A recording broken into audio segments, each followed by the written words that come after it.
Who was your favorite villain in the entire series? It could be from 97 or from the original.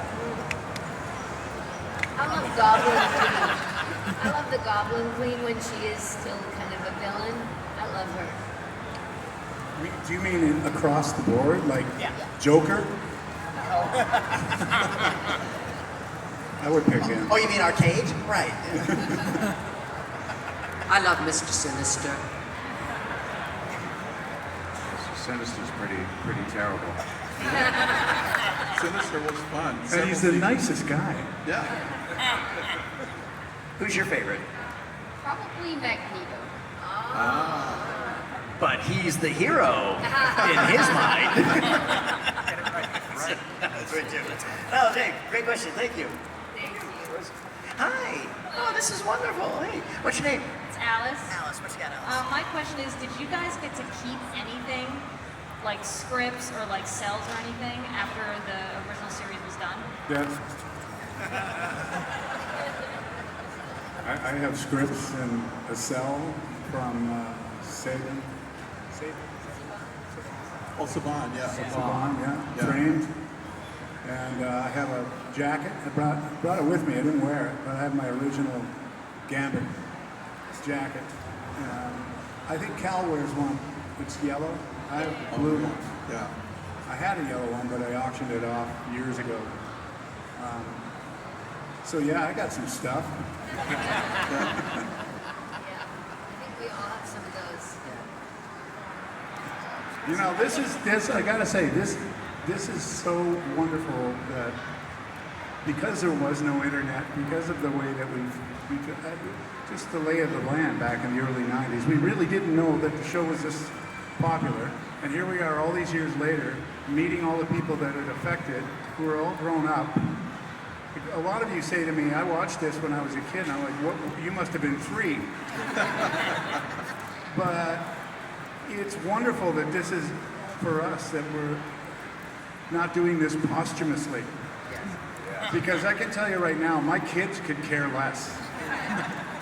If I drop dead tomorrow, you know, one of these guys will have to tell them your dad was involved with the X-Men. Like, they're that interested. So this is fantastic for me personally.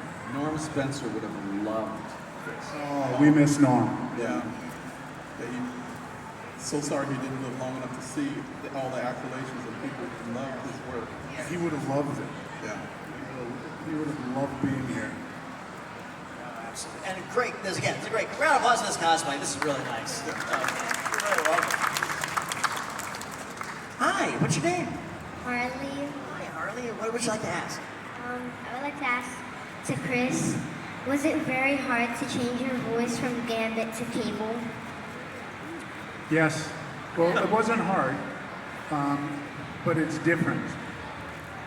So sometimes when you sing or you do certain voices, you push from your diaphragm. It's right around here. And when you do a voice like Cable, you bring it up into your throat. And that can be rough on you. So I wouldn't say it's hard, it's just different. And I always enjoyed Cable because he was more sing-song. And it was easier on my voice. And he was charming, and that was fun. Cable's all business. But he's got a sense of humor, and it is in there. So he's fun to play. Thank you for the question. Who do you like more, Cable or Gambit? It's okay. Gambit. That's always the right answer. The Raging Cajun. Go ahead. Hey, what's your name? Michael. What you got, Mike? Well, first, I wanted to say, I mean, you all are just such a great inspiration. Thank you for like all of the work that you've done and being so iconic. Such a big fan of like, your work from both the '90s series and '97, and again, hoping to see you further things in the future. Season 56, let's go.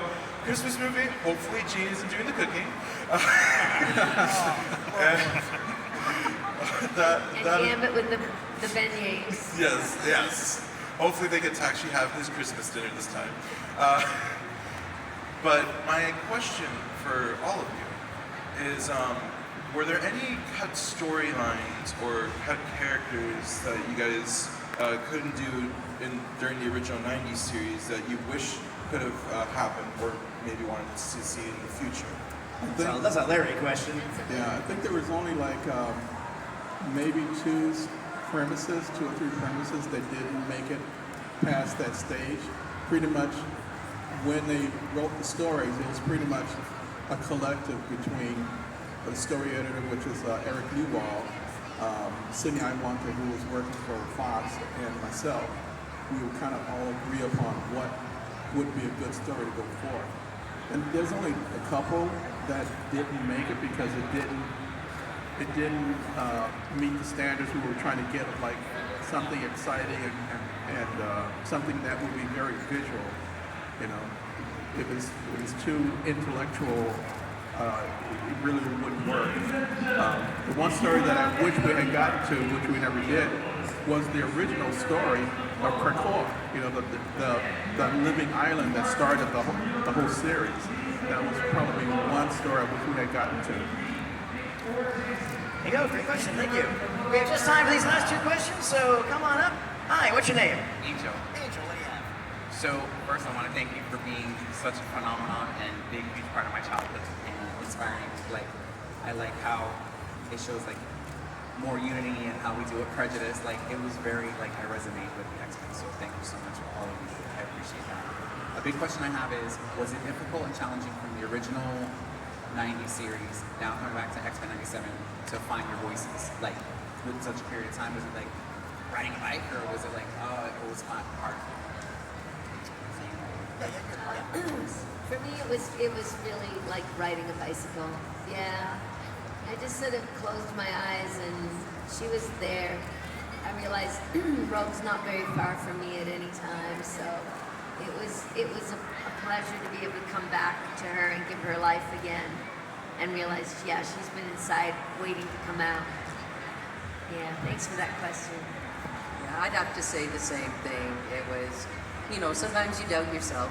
We all have our adversary that lives in here, and you wonder, will I be able to bring it? Is she still there? You know, why did they come back to me?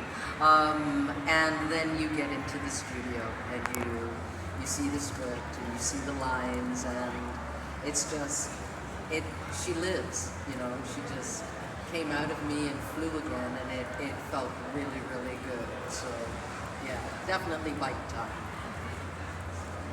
Yeah, with Sinister, it was just like hopping back on the Harley Davidson. That was easy enough. You know, it didn't take long.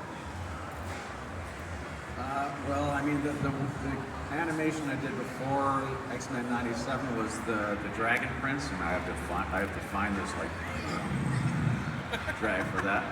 And so that was and also 5 years ago I said to my voice agent, hey, there's this big animation I want to be up for. Can you just tell him I was the Nightcrawler in the X-Men animated? And he says, nobody cares about a 25-year-old cartoon. Anyway, so yes, then 2 years ago I got a very sheepish email from him saying, they would like you to try to do this. And so yeah, there's that feeling of the bicycle. And mine was had been in the shed for 30 years and was really rusty. So like, you know, yeah, just sort of, and look in your heart, hello, but it's there. And so, And you have a new agent. Now, for me, it was just like hopping back on a bike, but apparently the wheels had fallen off. So I got a new bike. There you go. Great question, Angel. Thank you. All right, bring us home. What's your name? JC. Jason, what you got? Yeah, I just wanted to say I want to thank you guys so much because I relate a lot with the X-Men. My pet, especially with Magneto, like my grandparents came from Galicia, Spain during World War II, escaping out of there, and I realized my grandmother told me this: you can either show you're different or become everything you despise about your opposition. And it's very true, because I like how Storm, dealing with both sides of prejudice, like chooses to overcome the obstacles, and Magneto teaches me that we can become everything we despise if we give in to our fears so greatly. And another question for Mr. Sinister, since I know Mr. Sinister has a Dracula-like performance, what if Christopher Lee was alive and he did Mr. Sinister on the screen? What if, so basically, so what if Christopher Lee was still alive? What if Christopher Lee did a live action version of Mr. Sinister? Yes. Since you can try to. Since you based your original contract. So basically, would you see that happening? Or would you see you guys fighting over the role? Well, I wouldn't be cast, but if you Google actors who are or have been considered for Mr. Sinister, you'll see a list of 25 actors, and all of them well known. John Hamm was at the top of the list. Even actors like Gary Oldman. There's a whole list of actors who have been sort of under consideration, but either they haven't made the commitment, or they haven't made an offer, or they just haven't written him into any of the scripts available right now. I could play maybe Mr. Sinister's father. Friends, as always, thank you so much for spending this time with us. Before we go, want to take a picture with our fantastic audience? Yeah. All right, everybody, let's come on up towards the stage. Not on the stage, towards the stage. Want to take a picture of this cast and all of you. And right after this, in a little bit, they will all be back at their tables.